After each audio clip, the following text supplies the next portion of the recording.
I think the first message, and I think probably the most important ingredient really to treatment delivery, is being able to maintain compassion. And I think that that's been a key obstacle to effective treatment for BPD, and I think that healthcare providers need to learn how to be compassionate, especially when working with individuals who can challenge us, who can get us undone, whom we can end up being very dysregulated with. It's very hard to maintain compassion under those conditions. And I think there are ways of doing that, and I think several of the evidence-based treatments actually provide us with some guidance on how to maintain compassion. I think, unfortunately, I think stigma still continues to be a huge problem and barrier to treatment for people with the disorder. The situation has changed dramatically in a very short time span. I recall only 15 years ago, it seems, or around that time, when in Canada anyways, and I'm assuming in Australia also, there were very few services for people with BPD, and part of that was due to the prevailing belief that people with the disorder weren't treatable. And what went along with that were a lot of negative attitudes towards this patient population. Unfortunately, I think many of those beliefs persist, although they've changed dramatically in many ways. We're still working on changing those, and I think that increasing awareness about the disorder, providing people with education about the fact that the disorder is treatable.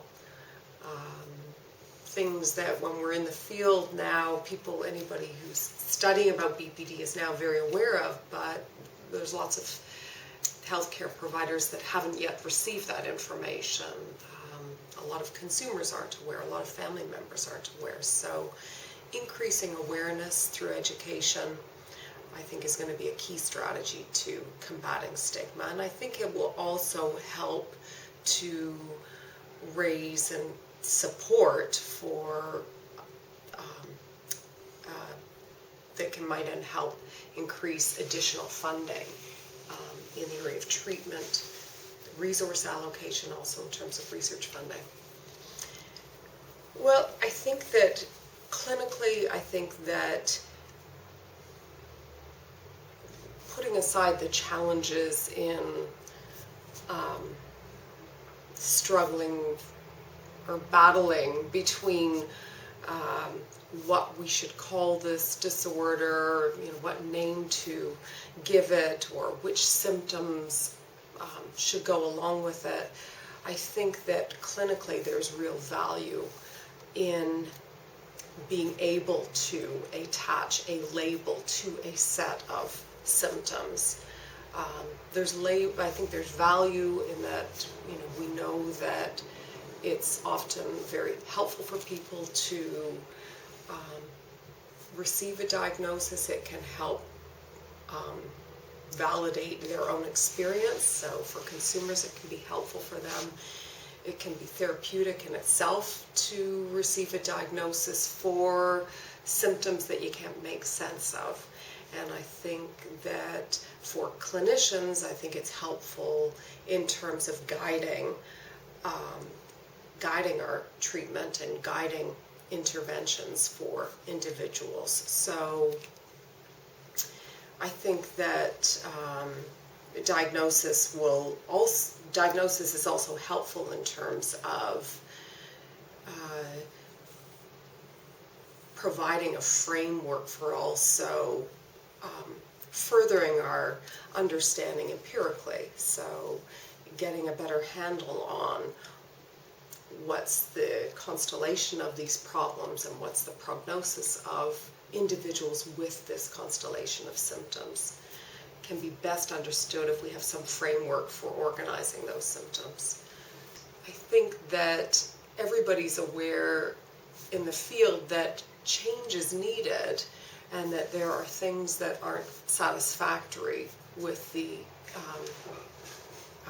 diagnosis. However, I think that there certainly wasn't an agreement on how the field should move forward.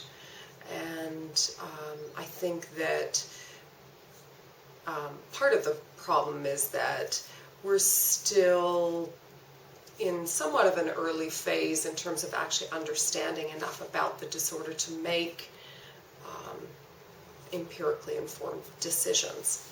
Well, we are in many ways, a terrific situation compared to where we were 15 years ago when we didn't have evidence-based treatment to offer people with borderline personality disorder. However, the problem now that we're facing is we've got incredible demand for specialized services for people with BPD, which is terrific on the one hand, but the problem is we don't have enough of these services available. So we've got the problem of how to really increase access to specialized treatment for BPD. And I think one of the things we need to do is to increase the availability of specialized treatments, and this is going to involve doing more training and helping ensure that healthcare providers are knowledgeable about how to deliver evidence-based treatment, because we know that non-specialized treatments aren't as effective as specialized treatments.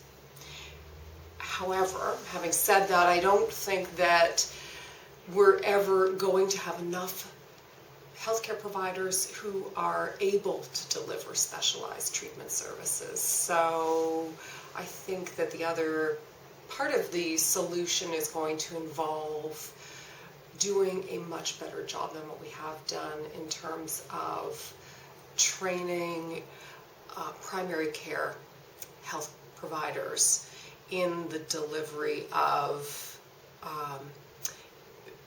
BPD-informed treatment. I think there's several good news stories in terms of training. First, I think just the access to information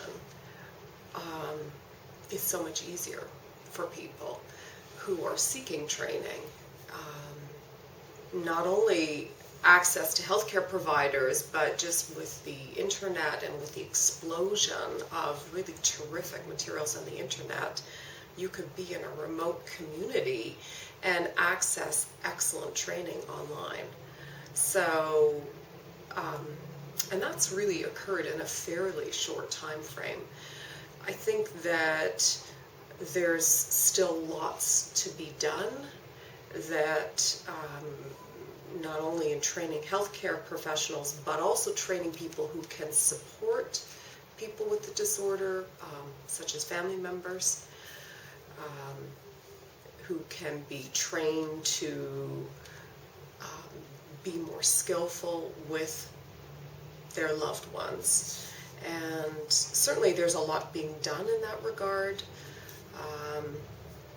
There are several peer support programs for family members. There's also peer support groups for consumers that can help them manage their own symptoms, and I think can be used effectively.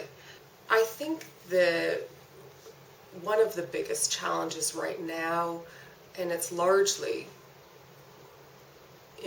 being driven by the increase in demand for effective treatment, is that I think we need to work harder at improving efficiencies. And the challenge is we don't actually have the data to guide our decisions about how to be more efficient. So we don't yet know what's the optimal length of treatment, nor do we really know much about what are the effective mechanisms of effective or empirically based treatments. And without that information, we can't improve upon our existing treatments. So certainly there's work being done in that regard, and we're in many ways in the early stage of beginning to get a better handle on what are some of the mechanisms that are associated with outcomes, but I think there's much more work to be done. And if we're going to have a much broader impact on people affected by the disorder, I think that we need to do more, and I think we need to do it more efficiently, and I think we need to do a better job.